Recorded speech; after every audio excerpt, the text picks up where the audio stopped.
phone never rings just once. It's a symphony of panic, a chorus of the worst days of people's lives, all funneling into my headset. For 6 years, I was a 911 operator in a mid-sized city that liked to pretend it was still a sleepy town. We had our share of car crashes, domestic disputes, and heart attacks. You fall into a rhythm, a kind of professional numbness that lets you function. You stop hearing the screams as human emotion and start hearing them as data points: location, nature of emergency, number of involved subjects. It's the only way to survive, but some calls don't fit into the boxes. They chew through the numbness and bury themselves deep in your psyche. They're the ones you hear when you're lying in the dark, trying to forget. This is the first one that truly broke me. It was a Tuesday, I remember, because Tuesdays were always strangely quiet, like the city was holding its breath. The shift had been dead for hours, just the low hum of the servers and the occasional crackle of the police band. Then at 3:17 a.m., my line lit up. The ID said it was from a payphone. Those were almost all gone, so that was odd in itself. I clicked over. 911, what is your emergency? Silence. Not dead air, but the kind of silence that's full of presence. I could hear faint, wet breathing. Hello, this is 911. Can you hear me? A whisper, so strained and thin it was almost shredded by the line. It's in the house. It was a young voice, a boy. He couldn't have been more than 10 or 11.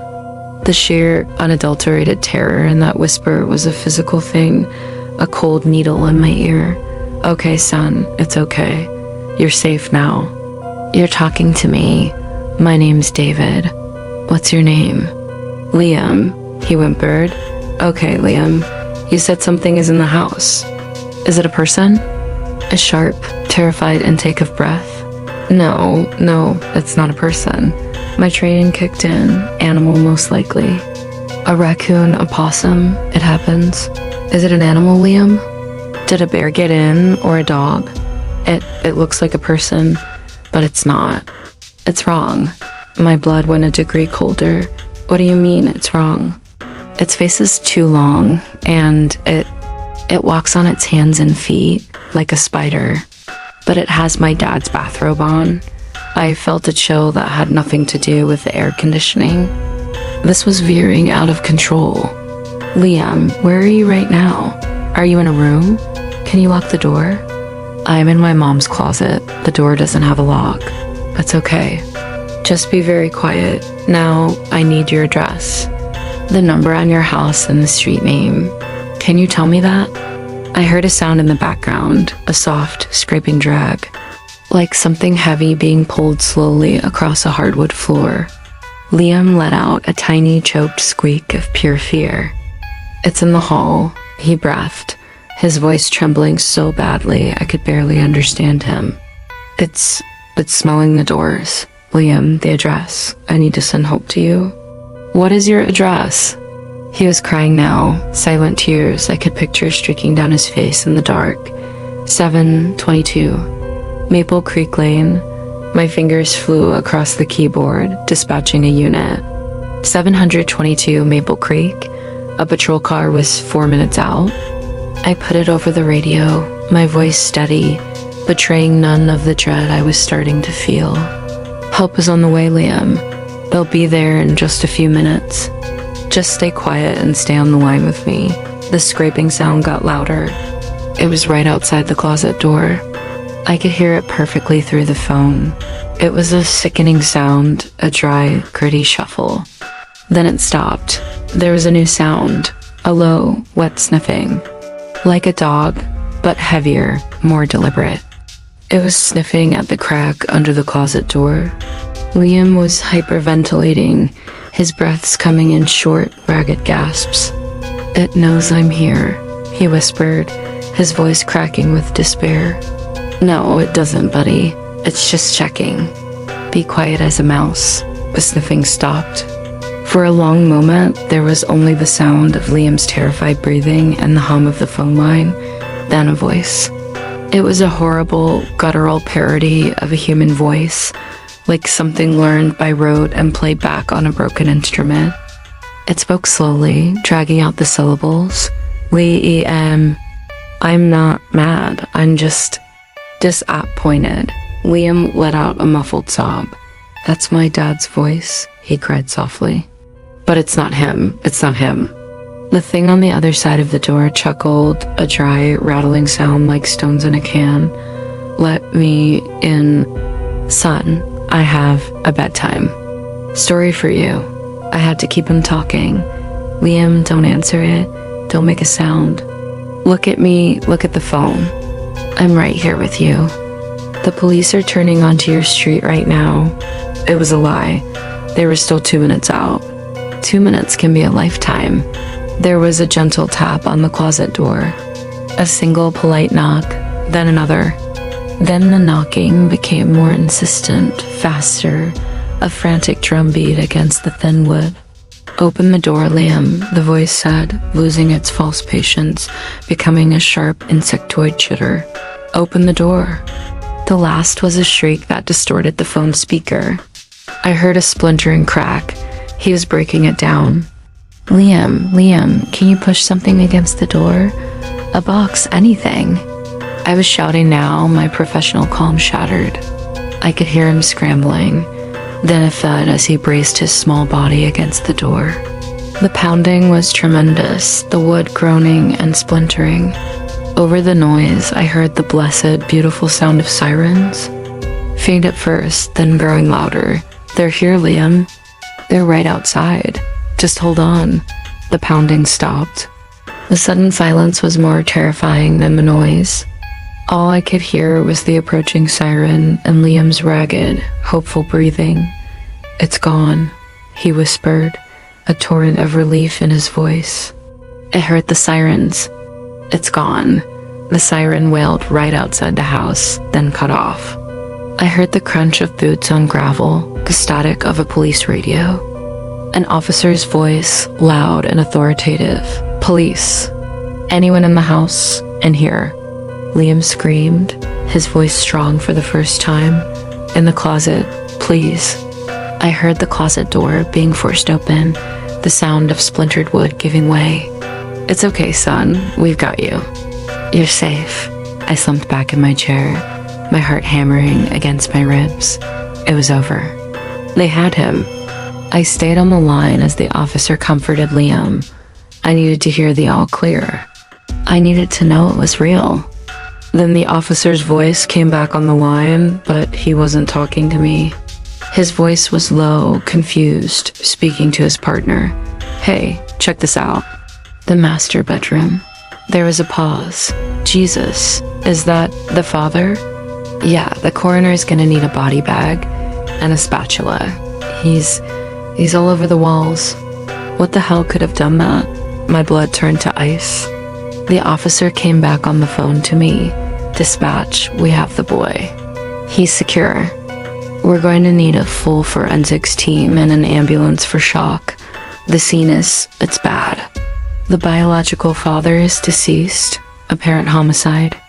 Extremely violent. I tried to speak, my mouth dry. The boy, he said there was something in the house. Something wearing his dad's robe. There was a long silence on the other end. I could hear the officer breathing heavily. Dispatch, he said, his voice hushed. We've cleared the house. There's no one else here, and the father's bathrobe? It's still on him. Or what's left of him? I never found out what happened to Liam. The official report called it a home invasion. A brutal murder by an unknown assailant who must have fled before we arrived. But I knew what I heard. I heard the thing that wasn't a person. I heard it speak.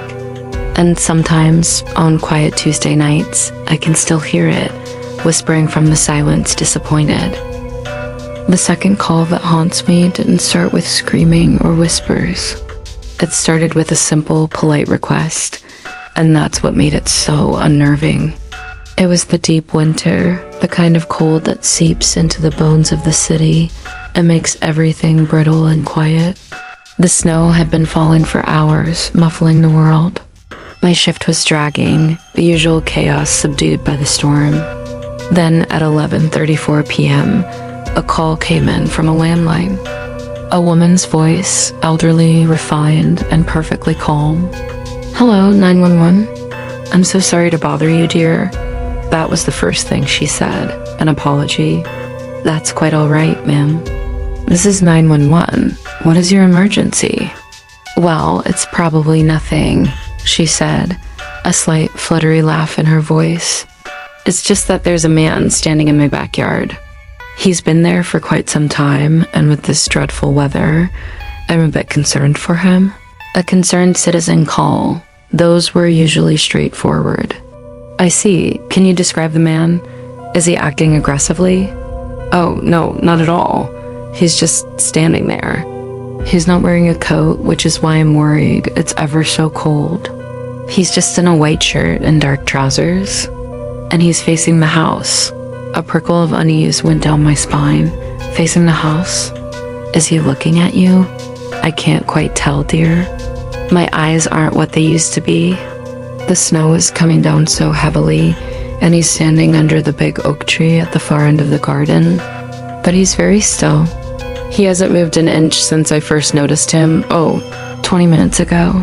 I pulled up her address. Mrs. Eleanor Gable, 1489 Crestmore Avenue. It was an older, well-to-do neighborhood of large standalone houses with big yards. A unit was dispatched, but the snow was causing significant delays. ETA was 12 minutes. "Mrs. Gable, help is on the way. For your safety, I'd like you to move to a room where you can't see the man and lock the door." "Oh, that seems a bit dramatic, doesn't it?" she chided gently. "The poor man is probably just disoriented. Perhaps he's from the Willard Center down the road." The Willard Center was a state-run psychiatric facility. That was a possibility. It's standard procedure, ma'am. "Just until the officers arrive." "Very well, if you insist." I heard the soft shuffle of her slippers on the floor. "I'm in the hallway now. There are no windows here."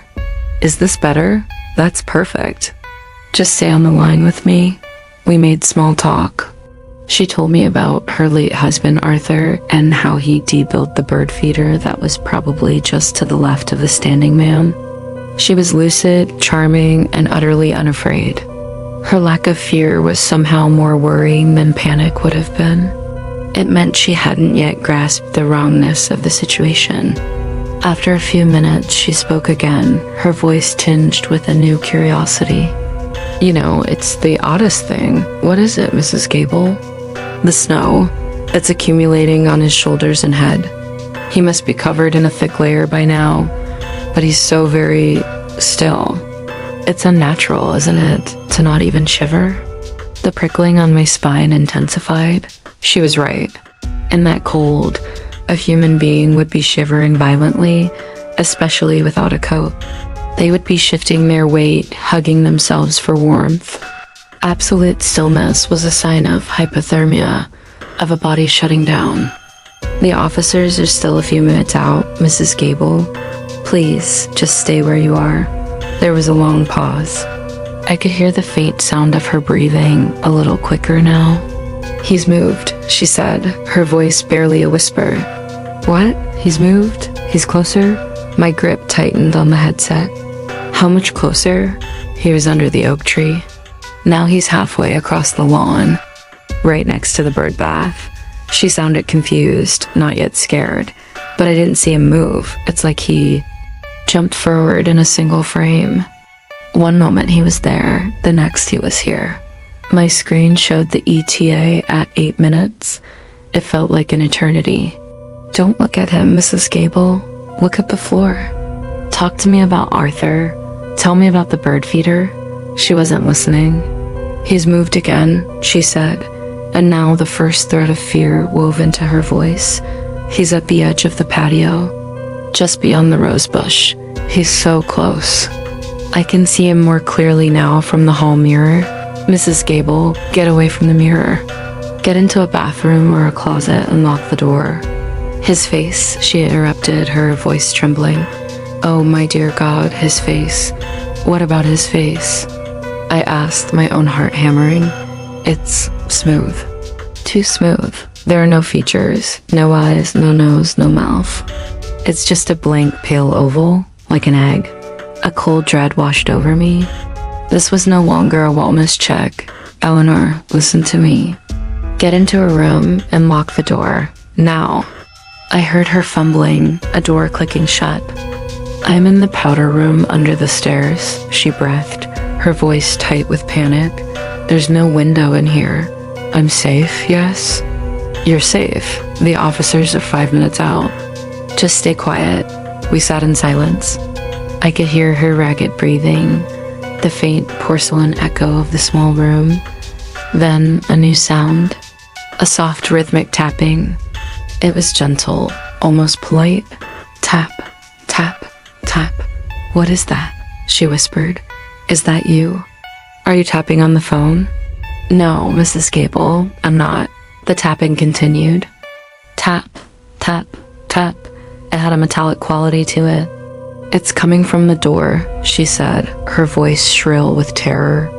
He's tapping on the powder room door. The tapping stopped. We both held our breath. Then a new sound started. A slow, deliberate scraping. It was the sound of something sharp being dragged down the length of the wooden door. It was a long, grating screech that made the hairs on my arms stand up. He's scratching the door. She cried. He's trying to get in. He can't get in, Eleanor. It's a solid door. Just a little longer. The police are almost there. The scraping stopped. A profound silence fell. It was worse than the noises. It was the silence of something listening, waiting. Then Mrs. Gable let out a tiny choked gasp. The mail slot, she whispered. There's a small mail slot in the door. For letters. I felt a wave of nausea. Don't look at it. Get away from the door. It was too late. I heard a sharp, wet intake of breath from her, followed by a whimper of pure, uncomprehending horror. And she moaned. He's looking at me through the mail slot. What? You said he didn't have any eyes. He didn't, she sobbed. But he does now, one single large eye. It's perfectly black. And it's blinking. It's looking right at me. I was shouting into the phone now, telling her to back away, to find something to block the slot, but her will was broken. She was just muttering, the eye, the eye, the eye, over and over again. Then a voice came through the phone. It wasn't Mrs. Gable's. It was a dry, papery rustle, like dead leaves skittering across pavement. It was coming from her end of the line. It spoke only 2 words, right into the receiver, its meaning clear as day. Let me in. At that moment, I heard the glorious sound of the front door being smashed open. The booming voices of the officers, the crunch of their boots on the foyer floor. Police, Mrs. Gable! The rustling voice ceased. I heard the officers moving through the house, calling out. Clear in the living room, clear in the kitchen. Then one of them found the powder room. Ma'am, are you in here? The door is locked. There was no answer from Mrs. Gable, just a soft thudding sound. Ma'am, we're going to force the door. I heard the splinter of wood as the lock gave way. There was a moment of stunned silence. Then the officer's voice, shaky and confused, came back on her phone line. Dispatch, we have the homeowner. She's conscious but unresponsive. She's just staring at the door, shaking, and... Dispatch, the inside of the door. What about it, Unit 14? It's covered in scratches, deep ones. Like someone was trying to get out. They took Mrs. Gable to the hospital for severe psychological shock. The official report listed it as an attempted home invasion by an unknown subject who fled upon police arrival.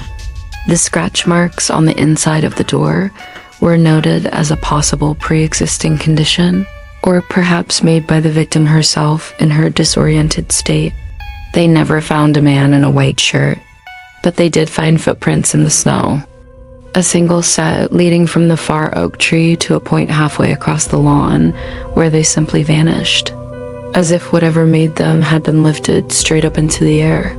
The third and final story I will tell you tonight is the one that made me hand in my resignation. It wasn't the loudest or the bloodiest, but it was the one that proved to me beyond any doubt that there are things operating in the cracks of our world that we cannot understand, and that our protocols and procedures are nothing more than paper shields against a darkness that is both ancient and intelligent. It was a slow, drizzly Thursday morning, the kind of gray that seeps into the soul. I was counting down the minutes until the end of my shift, my mind already on my bed. The call came in at 6:18 a.m. The line was crackly, full of static, like a bad long-distance connection. A man's voice, middle-aged, sounded breathless, not from panic, but from sheer, utter exhaustion. 911? Please, you have to help me. I'll do my best, sir. What's the nature of your emergency? I'm lost. A common call. Usually elderly folks, sometimes hikers. Okay, sir, we can help with that. Can you tell me your name? Marcus. Marcus Thorne. All right, Marcus. Do you know where you were heading? Or any landmarks you can see? A long, shuddering sigh crackled down the line. No, you don't understand. I'm not lost in the woods. I'm lost in my own house. I paused, my finger hovering over the keyboard. Can you clarify, sir? You're inside your residence, but you're disoriented. It's not my house. Not anymore. It's bigger. His voice was hollow, drained of all hope. It's been bigger for days. This was sounding like a severe mental health episode. Dementia, perhaps, or a psychotic break. My training shifted gears. Marcus, I need you to try and find a window. Can you tell me what you see outside? I heard the soft scuff of his footsteps, then a pause. It's gray. Just a flat, gray nothingness, like fog, but thicker. There's no sun, no trees, no street. Just gray. Okay, I said, keeping my voice calm. Let's try something else. Can you find a piece of mail, a bill, anything with your address on it? I've tried. There's nothing like that here. The rooms are empty. Mostly, and they keep changing. Changing how, Marcus? The hallways. I'll walk down a hallway, turn a corner, and it's not the hallway I just left. The wallpaper is different. The doors are different. Sometimes the doors lead to places they shouldn't. I opened a closet door yesterday, and it was a bathroom I'd never seen before. The day before that, the front door opened onto a long, dark staircase going down. It didn't used to be there. He was speaking with a terrifying clarity. This wasn't the rambling of a madman. It was the detailed, weary report of a cartographer mapping a nightmare. I dispatched a unit to the address associated with his phone number, 441 Larkspur Lane. The ETA was 7 minutes. Help was on the way, Marcus. They'll be at 441 Larkspur Lane in just a few minutes. He let out a bitter, choked laugh. That's not my address anymore, I told you. It's bigger. The numbers. They don't mean anything in here. Just stay on the line with me. Can you describe where you are right now? I'm in I think it's a sitting room. There's a fireplace, but it's cold. There's a single armchair. There's a smell like old books and dust, and something else. Something sweet, like rotten flowers. I heard a faint, distant sound through the phone, a soft, melodic chiming. What was that, Marcus? What was what? That sound. Like bells. He was quiet for a moment. You heard it too. He whispered, a new fear in his voice. I hear it sometimes. It's always far away, I think. I think it's trying to lure me. The unit radioed in. Dispatch, we're at 441 Larkspur. No answer at the door. Place looks quiet. No lights on. Do we have permission to force entry? I gave it. I listened as Marcus listened to the distant chiming, his breathing shallow. I listened as the officers on the scene reported back. Dispatch, we're inside. The house is empty. Empty? Empty? No furniture? No, I mean completely empty. No furniture, no rugs, no curtains. There's a thick layer of dust everywhere. It looks like no one has lived here for years. My blood ran cold. Are you sure you have the right address? Positive, 441 Larkspur. The lock was new, but the inside is derelict. There's no one here, and yet I could still hear Marcus Thorne breathing in my ear. Marcus, I said, my voice tight. The police are in your house. They say it's empty. They're in the shell, he said, his voice a dry rasp. The outside. They can't get in here. I can't get out. I'm in the inside. The parts that have grown. The inside of what, Marcus? The house, he said, as if it were the most obvious thing in the world. I'm inside the house's insides. I heard a new sound then. A dry skittering rustle, like many legs moving quickly across a hardwood floor. It was close to his phone. Marcus gasped. It's in the walls. It's always in the walls. What is, Marcus? What's in the walls? I don't know. I've never seen it.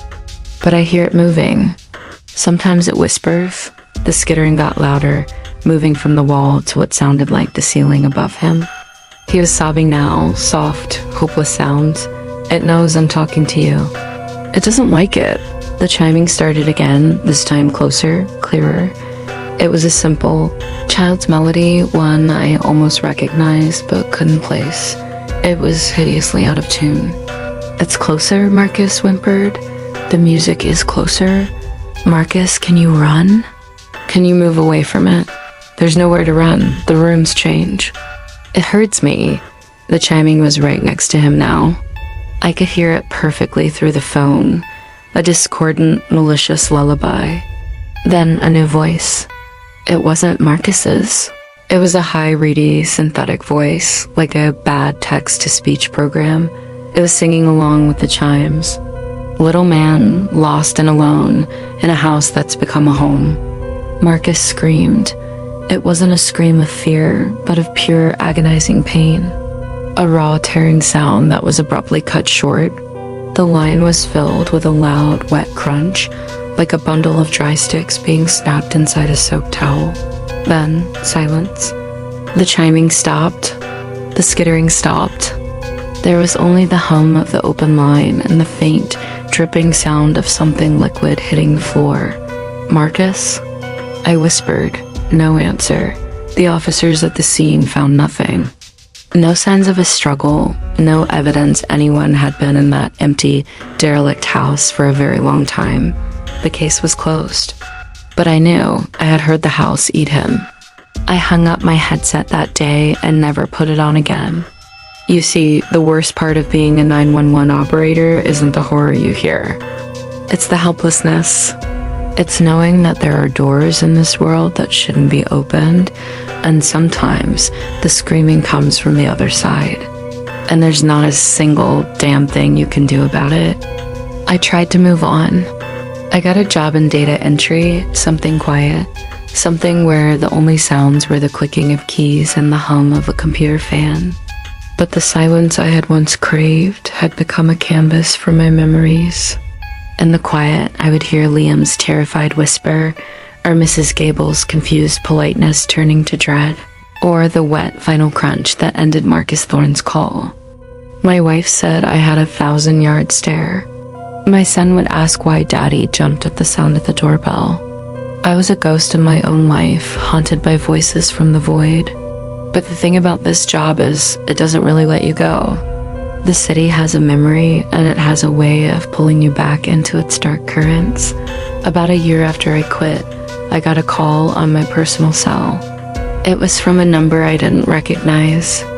Normally, I'd let it go to voicemail, but some old, ingrained instinct made me answer. Hello? The voice on the other end was young, female, and shaking so badly her words tripped over each other. Is this David?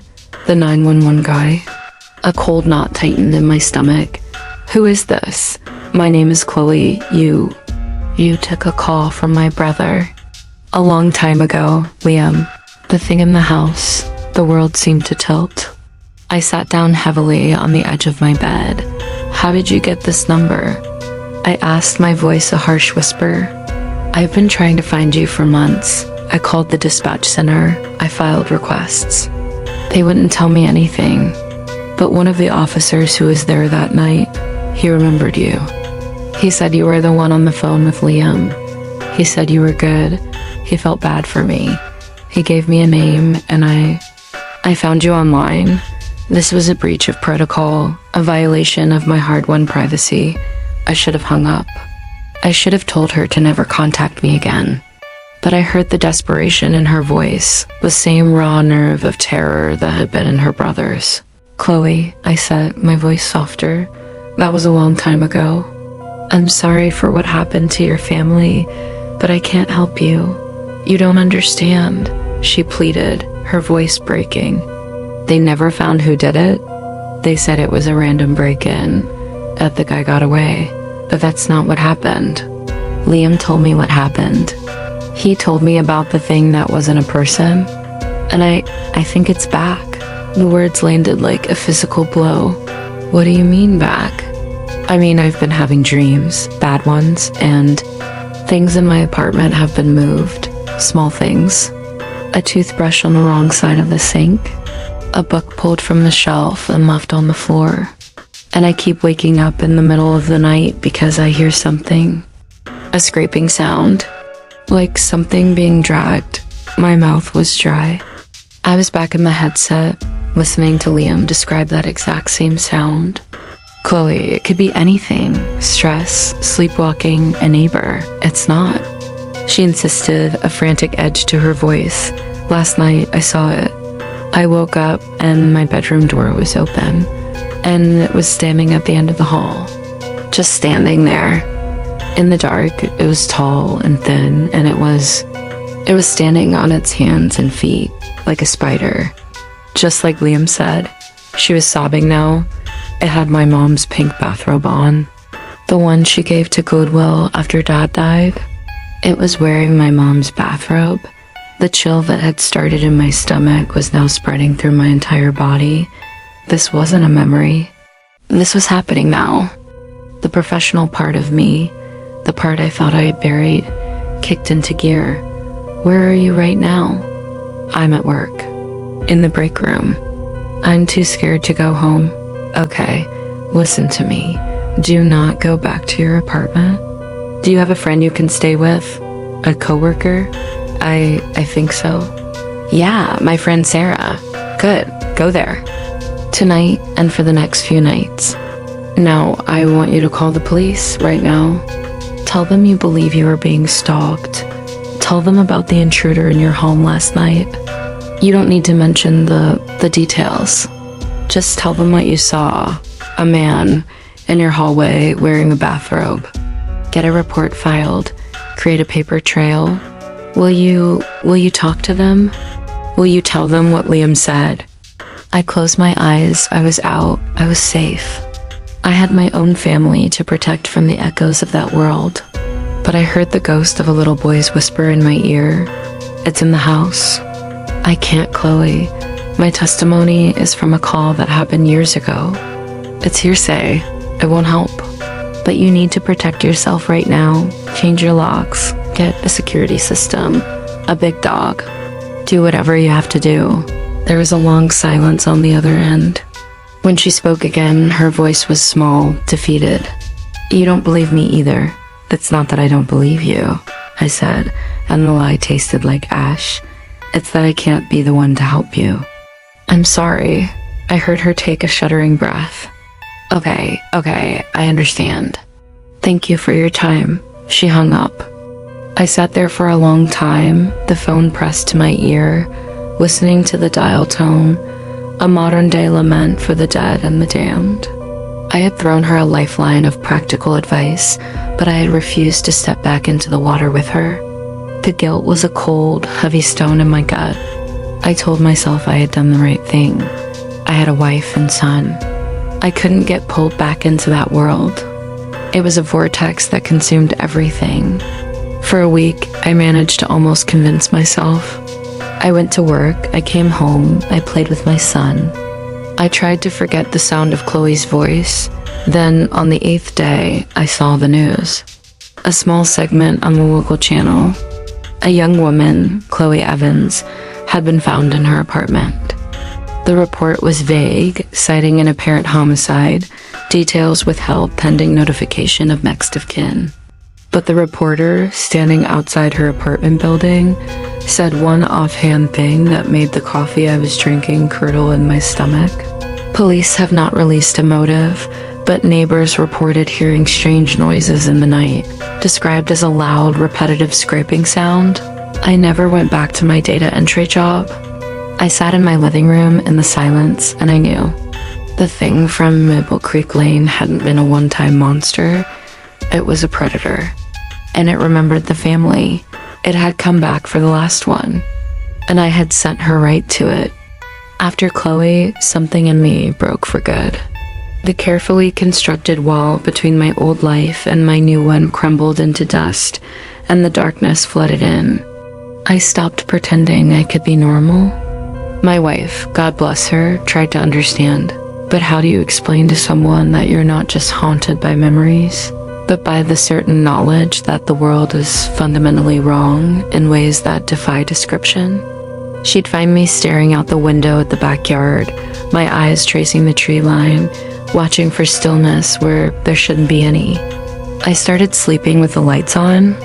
The sound of a child's musical toy from a neighbor's house would send me into a cold sweat, the discordant chimes of Marcus Thorne's N echoing in my skull. I was a prisoner in my own mind, and my jailers were the voices of the lost. It was during this time, rifling through an old box of my things in the garage, that I found it. A small, unmarked notebook. My personal log. I'd started it in my second year on the job, a place to jot down fragments of calls that got under my skin, not the official details, but the things that lingered. The strange phrases, the impossible details, I'd forgotten all about it. With a sense of morbid dread, I sat on the dusty concrete floor and opened it. The entries were brief, cryptic. Most were just a date and a few words. March 14th. The shadows are hungry. Caller hung up. Trace led to empty lot. July 3rd. Woman reported her reflection, winked, and walked away. No sign of forced entry. November 11th. The TV is talking to me in my father's voice. Father deceased 10 years. I'd written them off as the ramblings of the mentally ill, the confused, the lonely. Standard fare for a midnight shift. But now, reading them with the context of Liam, Eleanor, and Marcus, they looked different. They weren't isolated incidents. They were pieces of a pattern, a ghastly mosaic I had been too close to see. And then I found the entry from a year before the call from Liam. The handwriting was Messier, rushed. September 22nd. That's wearing my face now. Caller described a double. Said it was learning. Voice was identical. Call dropped. Address: 720 Maple Creek Lane. My breath caught in my throat. 720 Maple Creek Lane. Liam's house was 722. They were next door neighbors. It hadn't started with Liam's father. It had been in the neighborhood for at least a year, practicing, learning, wearing someone else's face next door. The thing was a methodical, patient hunter. I spent the next 2 days in a feverish state, cross-referencing the notebook with old news archives, with public records. I called in a favor from a buddy who was still on the force, telling him it was for personal research, a project to help me cope. He was reluctant, but he heard the desperation in my voice. The data he sent me was fragmented, but it was enough. The Midgey lot from the March 14th call had been the site of a house that burned down in the 1950s. The family that died there had a son who was described as troubled, who drew pictures of the long man, the woman whose reflection walked away. She lived in an apartment building that was built on the grounds of the old Willard Center, the psychiatric facility Mrs. Gable had mentioned, and Marcus Thorne's derelict house on Larkspur Lane. The original owner was a toy maker in the early 1900s, known for his intricate music boxes. The connections were tenuous, circumstantial, the kind of thing a conspiracy theorist would latch onto. But to me, standing amidst this web of coincidences, it felt like a diagnosis. The city was sick. It had a low-grade supernatural infection, and the calls I took weren't random emergencies. They were symptoms. The thing on Maple Creek, the faceless man in the snow, the sentient house on Larkspur. They weren't separate monsters. They were different manifestations of the same disease, erupting in the city's psychic weak points. I wasn't a 911 operator. I was a night watchman in an asylum, listening to the patients describe the demons only they could see, and I had been dismissing them as delusions. The weight of this realization was crushing. How many others had I failed? How many calls had I processed, dispatched units for, and then filed away, never seeing the deeper horror lurking beneath the surface? I thought of all the times I'd reassured someone, my voice calm and professional, telling them everything was going to be okay, all while something utterly inhuman was scratching at their door, or standing in their garden, or stretching the very walls of their home. I had been a part of the system that painted over the cracks, that explained away the impossible with tidy, rational lies. The guilt was a physical pain, a constant, grinding ache in my chest. I had tried to run, to hide in a world of data and silence, but the truth had followed me. It was in the notebook in my hands. It was in the news report about Chloe. It was in the very wiring of this city. You can't unsee the darkness once you've been forced to look at it. You can only decide what to do with the sight. I closed the notebook. The fear was still there, a cold knot in my stomach, but beneath it, something else was stirring. A grim, resigned determination. I couldn't save Liam. I couldn't save Mrs. Gable or Marcus or Chloe, but the calls were still coming in. Someone else was sitting in that chair, listening to the symphony of panic, armed with nothing but a script and a profound lack of understanding. The city was sick, and I was the only one who knew. I had to go back. I had to find a way to get the message to the one person who could still hear the screams. The decision to return felt less like a choice and more like a sentence being carried out. The dispatch center hadn't changed. It still smelled of stale coffee, antiseptic cleaning spray, and low-grade anxiety. The fluorescent lights still hummed their dull, migraine-inducing song. My old supervisor, Brenda, looked at me with a mixture of pity and profound relief. They were short-staffed, as always. She didn't ask many questions, just slid the headset across the desk and said, "Welcome back. David, try not to burn out so fast this time." Sitting back in that familiar chair was like lowering myself into a grave. I dug myself. The first few hours were a blur of mundane calls, a fender bender on the interstate, a noise complaint about a loud party, a man who locked himself out of his car with his dog inside. It was normal. It was almost peaceful. It was a lie.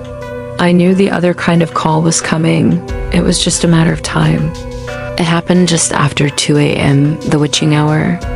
The line clicked, and for a moment, there was only the hollow sound of an open line, the kind you get from a cell phone with a nearly dead battery. Then, a voice. It was a young woman, but her voice was ragged, stripped raw. "Hello? Is anyone there? Please, I know you're there." "I'm here," I said, my voice steady, a rock in a churning sea. "This is 911. What's your emergency?" "It's my boyfriend, Mark. He's stuck." "Stuck how? Is he physically trapped?" "No, not like that. He's stuck in the mirror." I didn't flinch. I didn't ask her to repeat herself. I simply opened my notepad, the new one I bought on the way in, and wrote, "Mirror." "Okay," I said, my tone even and calm. "Can you tell me exactly what you're seeing?"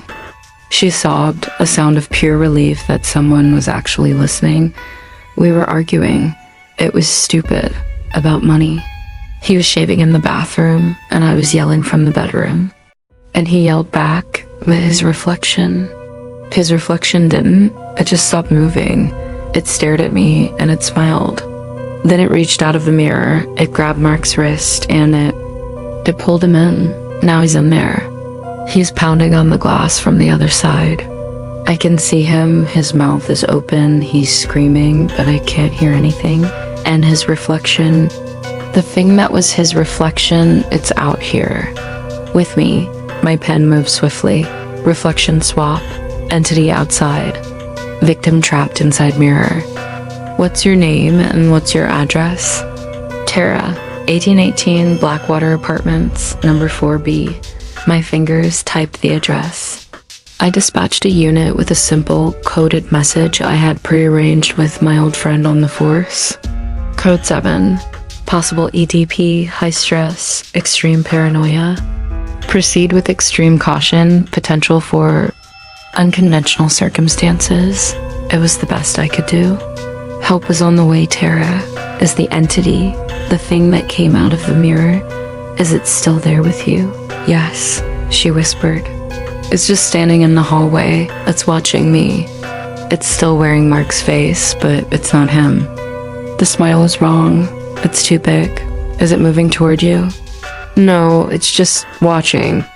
It's learning. That word again. Learning. The same word from my notebook. A cold certainty settled over me. This was the same phenomenon. A different strain of the same infection. Tara, I want you to listen very carefully. Do not look at it. Do not speak to it.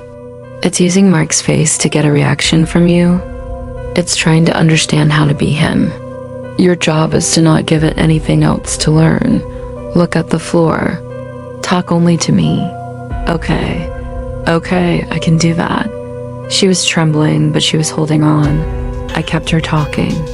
I asked her about her job, about how she and Mark met, about anything that was real and solid and of this world. I was building a wall of normality between her and the thing in the hallway. I could hear the faint sound of its breathing through the phone. It was a perfect mimic of Mark's, but slightly out of sync, like a recording played back a half-second too slow. The officers arrived. I heard the knock on the door. Tara, the police are here. You need to let them in. But when you open the door, keep your eyes on the officers. Do not look back into the hallway. I heard her fumble with the chain, the turn of the deadbolt. The door opened. The lead officer's voice came through, professional and firm. Ma'am, we got a call about a disturbance. Then his tone changed. Sir, step away from the woman, please. He was talking to the reflection. Tara screamed. No, that's not him. That's the thing. There was a scuffle, a grunt of effort, and the officer's voice, sharp with confusion. What the? He's cold, and his skin, it feels like glass. Then the sound of shattering. A tremendous crystalline crash that made Tara shriek. The mirror, she yelled into the phone. The big mirror in the hallway just exploded. On the officer's radio, I heard his partner, the subject, he's gone. Just gone. There's broken glass everywhere. And then, faintly, from Tara's end, a new sound. A weak, gasping cough. Mark? Tara cried, her voice full of a desperate hope. Oh my God, Mark. He was back. The thing had left, and it had let him go. Or perhaps the shattering of its point of entry had broken its hold. The officers were baffled. They wrote it up as a domestic dispute that got out of hand, a mirror broken during the struggle. They never found the other Mark, but I knew. I had navigated it. I hadn't dismissed it. I had used the knowledge from my notebook, and it had worked. Tara and Mark were safe. As I took off my headset at the end of my shift, I didn't feel the usual crushing weight of dread. I felt tired, yes, bone tired. But I also felt a small, fragile ember of purpose. The darkness was real. But for the first time, I had a flashlight. The success with Tara and Mark was a fluke, a lucky guess based on a fragment from my notebook. I knew I couldn't rely on luck. Mercedes' illness was vast, its symptoms unpredictable. If I was going to be any kind of effective warden in this unseen war, I needed a system. I started in earnest. I began spending my off hours not in a numb haze, but in the city archives. The local history library, cross-referencing every strange call I could remember with historical maps, old newspaper articles, and public records. It was tedious ice training work, but patterns began to emerge, faint at first, then undeniable. The phenomena clustered in specific areas, not by neighborhood or wealth, but by something older, something tied to the land itself. Places where tragedy had pooled and festered, where the veil between what is and what should not be was worn thin. The stretch containing Maple Creek Lane was built over an old pauper's cemetery from the 1800s, one that had been plowed under without ceremony. The land around Mrs. Gable's house had been the site of a sanatorium for tuberculosis patients, a place of slow, gasping deaths. And Marcus Thorne's house, the domain of the chimes, was indeed built by the toy maker, a man who had lost his entire family in a flu outbreak, and was said to have gone mad creating music boxes that played melodies only children could hear. I wasn't just dealing with random monsters. I was dealing with echoes, with residues of pain and madness that had, over decades, taken on a life of their own. They were psychic scars on the city, and they were contagious. My new approach in the dispatch chair was subtle. I couldn't very well tell my supervisors I was profiling calls based on supernatural geological surveys, but I could change my questioning. I could listen for the specific keywords, the tells that indicated something more than a standard emergency. When a caller from the old industrial district, a place rife with factory accidents from a century past, reported that the mannequins in the clothing store where she worked were turning their heads to watch her, I didn't dismiss it. I asked what the mannequins were made of. Wax, she'd said, her voice trembling. Old ones. Their faces are starting to melt. I dispatched a unit, but I also told her, calmly, to get out of the building. Do not look back at them. Just walk, do not run, to the nearest exit. They feed on fear. She did it.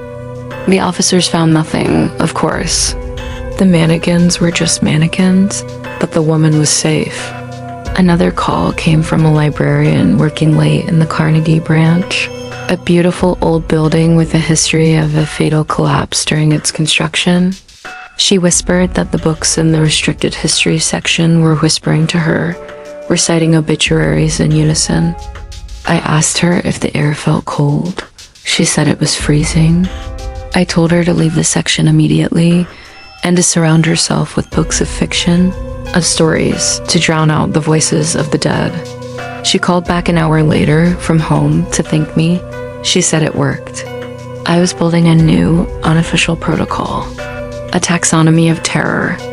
But for every small victory, there was a reminder of the cost, of the sheer scale of what I was up against. A call came in from a night watchman at the old city morgue, which was scheduled for demolition. His voice was a dry rasp. They're sitting up, he said, all of them. The drawers are opening, and they're all just sitting up. They're not getting out, they're just looking at me. And they're all smiling the same damn smile. I knew the history of that morgue. It had been the temporary holding facility for victims of the 48 flu pandemic, a place of mass, anonymous death. I had nothing in my playbook for this. There was no practical advice to give. The entity here was too vast, too collective. All I could do was dispatch the police and listen as the man's breathing became more and more ragged until the line went dead with a soft, final sigh. They found him in his chair, dead of an apparent heart attack.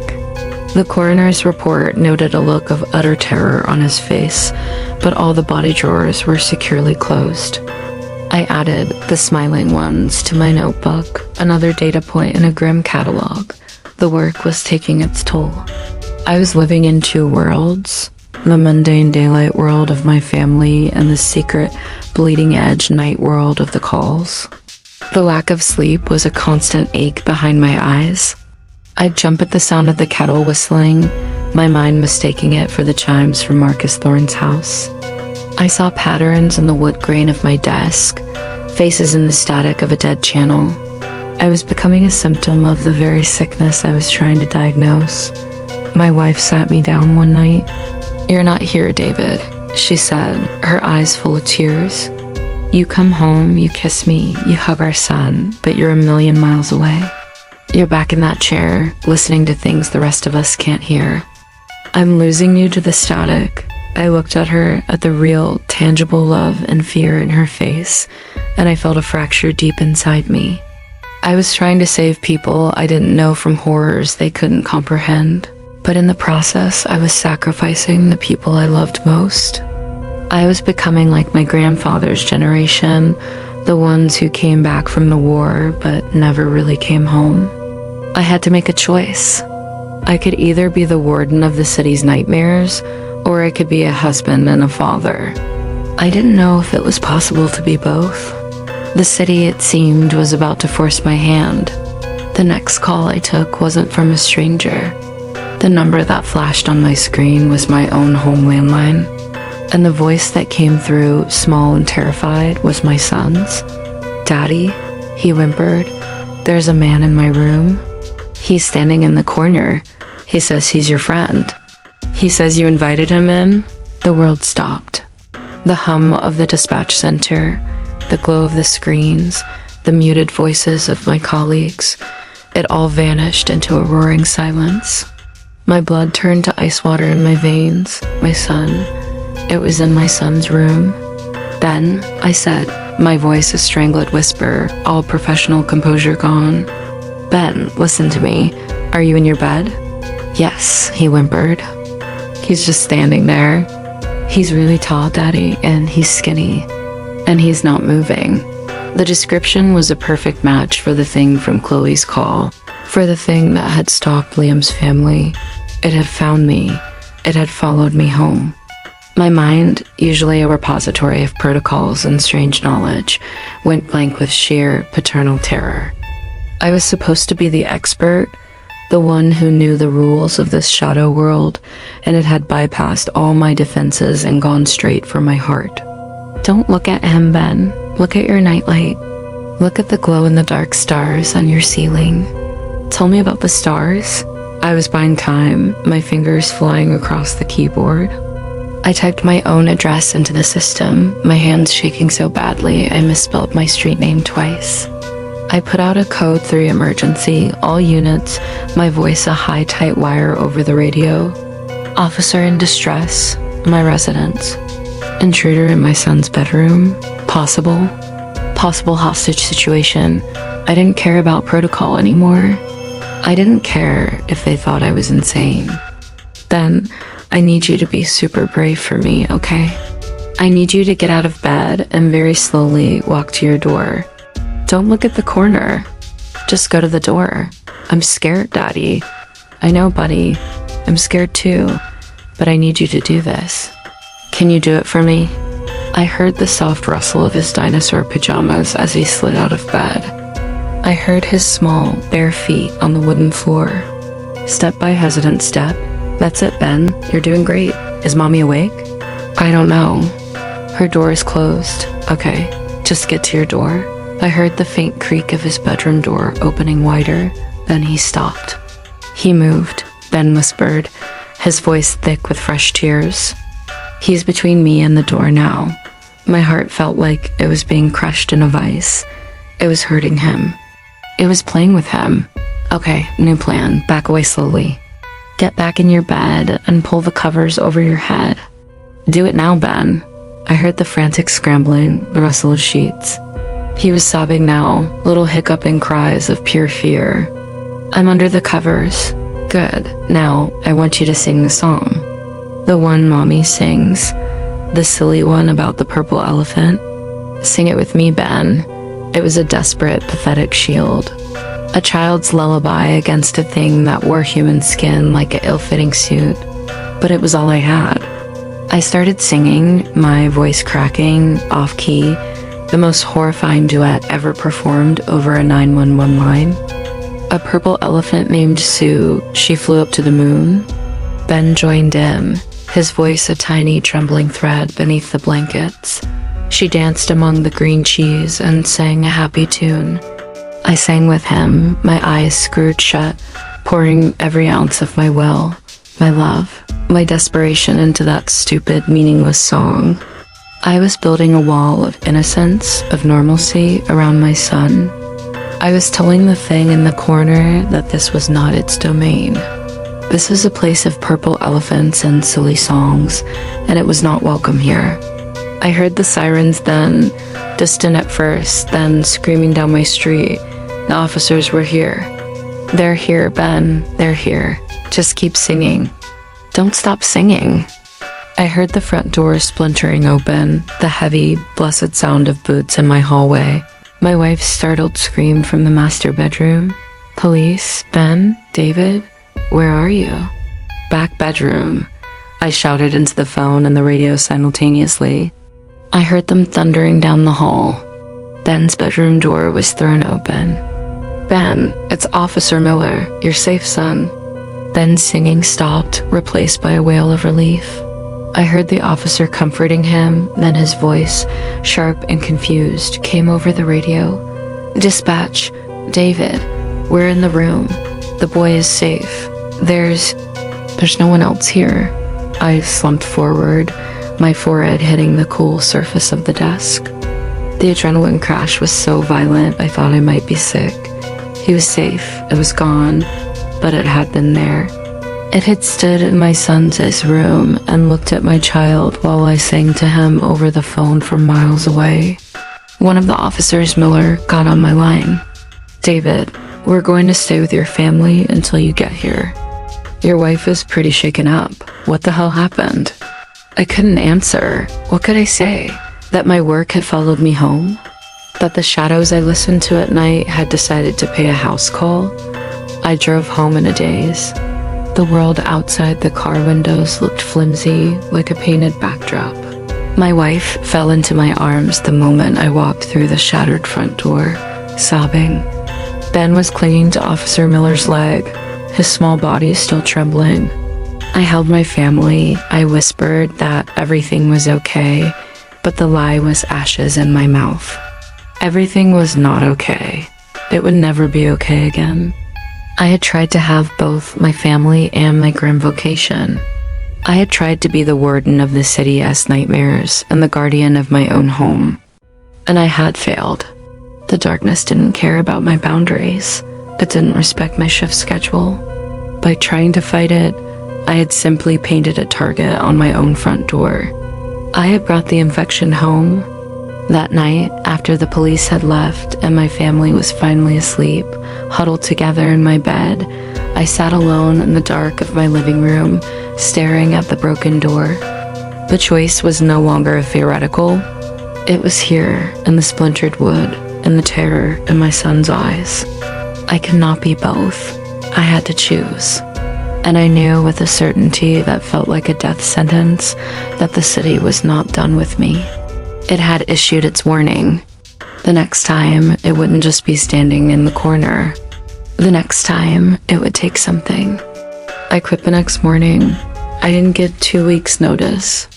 I walked into Brenda's office, placed my headset on her desk, and told her I was done. The look she gave me wasn't one of anger, but of a deep, weary understanding. She'd seen the report from the officers who responded to my house. She didn't ask questions. She just nodded and said, "Take care of yourself, David." The fight was over. I had surrendered. For a few weeks, a fragile peace settled over our home. We had the front door repaired with a heavy, solid core model and a new industrial-strength deadbolt. I got a job stocking shelves at a local hardware store, a mindless physical job where the biggest emergency was a misplaced pallet of fertilizer. I came home smelling of sawdust and paint, not other people's terror. I was present. I helped with homework. I barbecued in the backyard. I tried with every fiber of my being to become just a normal dad, a normal husband. But the warden's mind doesn't shut off so easily. I found myself studying my own neighborhood, not with the eyes of a homeowner, but with the cold, analytical gaze of a strategist assessing a battlefield. The old oak tree at the end of the street, its branches gnarled like clutching fingers, what had stood beneath it before the houses were built. The peculiar, persistent chill in our own basement that the dehumidifier couldn't explain. Was it just dampness? Or was it something else? Something seeping up from the ground? I was still mapping the cracks, only now I was living inside one. I started having dreams, not of the calls, but of the callers. Liam, now a young man, would sit with me on a park bench, not speaking, just pointing a trembling finger at my house. Mrs. Gable would serve me tea in her powder room, her eyes constantly darting towards the mail slot. Marcus Thorne would be endlessly walking the aisles of the hardware store, tracing his finger along the edges of the mirrors we sold, leaving no smudge. They were silent jurors in the trial of my conscience, judging me for my desertion. The city was quiet, but it was the quiet of a predator holding its breath. Then the dream changed. I was back in the dispatch center, but it was empty, the chairs dusty, the screens dark. A single phone was ringing, the sound echoing in the vast hollow space. I walked over, my footsteps unnaturally loud, and picked up the receiver. It was my own voice, the calm, professional tone I used to use. 911, what is your emergency? And from the other end, a voice I knew as well as my own replied, but it was thick with static and a profound cosmic loneliness. It said, "I'm lost." I woke up gasping, the words echoing in my room. It wasn't a warning, it was an invitation. Or a summons. The final call, the one that broke the silence, didn't come to a phone. It came on a Tuesday, of course. I was in the backyard, raking the first of the autumn leaves, trying to focus on the simple, satisfying scratch of the tines on the grass. Ben was kicking a soccer ball against the side of the house. Thump, thump, thump. It was a normal domestic sound. And then it wasn't. The rhythm changed. It became slower, heavier. Thump, thump, thump. I looked over. Ben had stopped. The ball was lying still on the grass, but the thumping continued. It was coming from the old, disused well cover at the very back of our property, near the tree line. It was a stone slab my wife and I had paid to have sealed and cemented over when we first bought the house, a safety precaution. No one could be down there. Nothing should be down there. Thump, thump, thump. It was a fist, pounding against the underside of the stone from deep within the earth. My blood ran cold. Ben looked at me, his eyes wide. "Daddy, what's that noise?" The city wasn't just sick, it was hungry, and it had decided my family's home was the next meal. I looked at my son's face, at the budding fear in his eyes, and I felt something in me shift, solidify. Running hadn't worked, hiding hadn't worked. The darkness didn't respect borders. It would keep coming from the payphones, from the snow, from the mirrors, and now from the very earth beneath my feet. I could spend the rest of my life stocking shelves and listening for the thumping in my backyard, waiting for the day it finally broke through. Or I could do the one thing I had been avoiding. I had to go down into the dark. Not as a victim, not as a frightened operator, but as a warden. I walked over to Ben, took his hand, and led him inside. "It's just the house settling, buddy," I lied, my voice calm. Old houses make funny noises. I got him set up with a cartoon. Then I went to the garage. I didn't grab a flashlight. I didn't grab a weapon. I went to the old box where I kept my things from dispatch. I pulled out the notebook. It was my nap. It was my key. I walked back out into the yard, alone. The thumping had stopped. The autumn afternoon was still and silent. I stood over the stone slab covering the well. I knew with a certainty that went beyond reason that this wasn't just a hole in the ground. It was a throat, a point of connection to the sickness that ran through this city like a cancer. I opened the notebook. I didn't read the entries. I didn't need to. I knew them by heart. I held it in my hands and I began to speak. I didn't shout. I didn't plead. I simply recited. I spoke Liam's name and the terror in his whisper. I spoke Eleanor Gable's address and the blank face in the snow. I spoke Marcus Thorne's last words and the sound of the chimes. I spoke of the smiling ones in the morgue and the thing that wore the bathrobe and the reflection that stepped out of the mirror.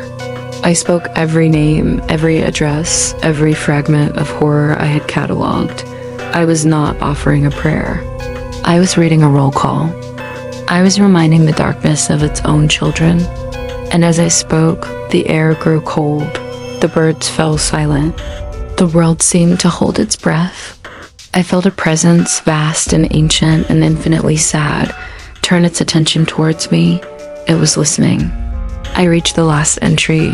My voice was hoarse. I closed the notebook. I looked down at the stone slab. "I hear you," I said, my voice clear in the unnatural quiet. "I know you're there, and I am not afraid of you anymore." It was a lie, of course. I was terrified. But I had finally learned that courage isn't the absence of fear. It's speaking the truth in spite of it. The stone did not break. The ground did not open up. But in the profound silence that followed, I heard it. A single soft exhalation from deep within the earth. It wasn't a threat. It was an acknowledgement. I had drawn a line. I had named the nameless, and in doing so, I had taken back a piece of the territory it claimed. I turned and walked back to my house, to my son, to my life. The war wasn't over. It would never be over. The city would always be sick. The calls would keep coming for someone else to answer. But the thing in the well, the thing in the static, the thing that wore the faces of the lost, it knew my name now. And it knew I was no longer just listening. I was waiting.